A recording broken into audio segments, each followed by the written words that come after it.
Okay, Assalamualaikum dan selamat datang kepada semua peserta. Saya pertama kali saya nak ucapkan terima kasih kerana terima kasih dan juga tahniah kerana berjaya menyertai kursus ini. Saya Dr. Azila kali ini akan kongsilah dengan peserta-peserta, tuan-tuan dan puan-puan semua berkenaan dengan penggunaan Microsoft Excel. Kali ini kita akan fokus kepada data manipulation. Okay. Kalau sesiapa yang ada follow kursus sebelum ni, siri sebelum ni, saya perkenalkan basic foundation Excel. Jadi sekarang ni kita move satu step ke atas sikit. Kita nak tengok macam mana kita boleh gunakan Microsoft Excel lah untuk kegunaan dalam seharian lah, kat office ke ataupun kat rumah boleh. Okay, jadi untuk kursus hari ini, kali ini saya akan bahagikan kepada 4 step. Okay, step yang pertama data entry, step yang kedua data selection, seterusnya ada data manipulation dan juga data visualization. Okay. Jadi kat bawah ni ada saya pecahkan ikut yang mana saya rasa perlu diperkenalkan, diketengahkan lah, untuk yang mana maksudnya kita sentiasa guna.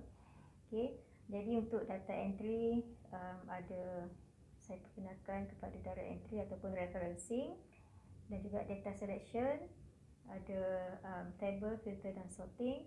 Data manipulation kita menggunakan formula dan function, dan juga data visualization saya akan tunjukkan chart lah, chart.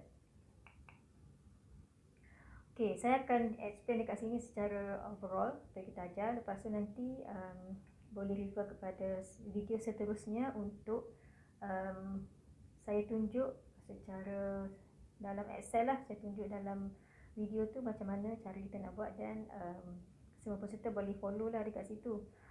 Okay, untuk data entry ada dua jenis lah. Satu direct entry dan yang kedua referencing. Direct entry maksudnya kita boleh type in dalam cell Excel tu, terus type je lah, tak perlu ada apa-apa equation, apa-apa referencing, kita terus type. And then kalau referencing, kita refer kepada cell lain, refer kepada location lain untuk dapatkan data. Okay. Referencing pula ada dua jenis, iaitu absolute dan relative. Okay. Absolute ni nanti saya akan tunjuk macam mana nak guna dia. Jadi saya cakap kat sini dulu, absolute referencing kita gunakan simbol ringgit. Okay. Bila kita buat referencing. Okay. Jadi ini ada sedikit tips untuk kita boleh view formula dalam cell instead of value dia. Kita boleh view formula dia sebenarnya. Okay, untuk data selection, first kali saya akan tunjuk sedikit macam mana kita nak format table of data kita tu dalam, kita boleh create dia sebagai table. Okay, dalam Excel kita boleh namakan, define dia sebagai table, dan adalah kelebihan dan kekurangan dia yang kita akan tengok nanti. And then saya akan tunjukkan conditional formatting, iaitu conditional formatting ni kita nak format cell tertentu berdasarkan rules yang kita dah set untuk cell tersebut. Okay. Rules tu kita boleh create rules yang baru, kita boleh customize dia, kita boleh edit, kita boleh delete, dan kita boleh arrange. Okay. Rules tu bergantung kepada keperluan kita lah. Okay.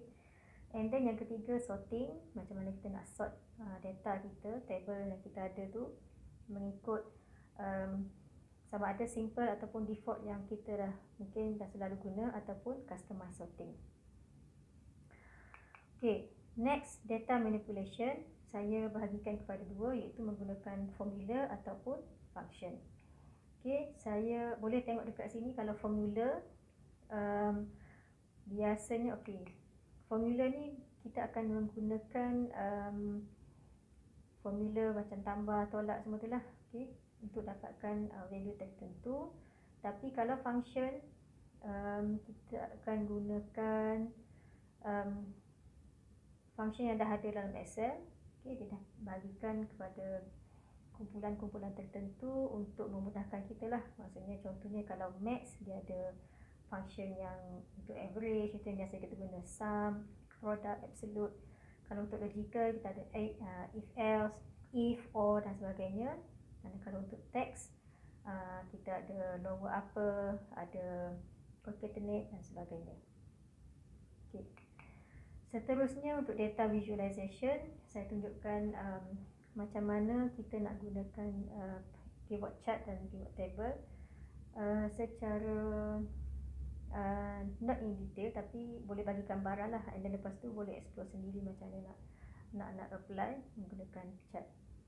Okay, jadi itulah secara keseluruhannya. Lepas ni boleh refer kepada video-video tertentu lah untuk setiap segmen yang saya dah senaraikan tadi.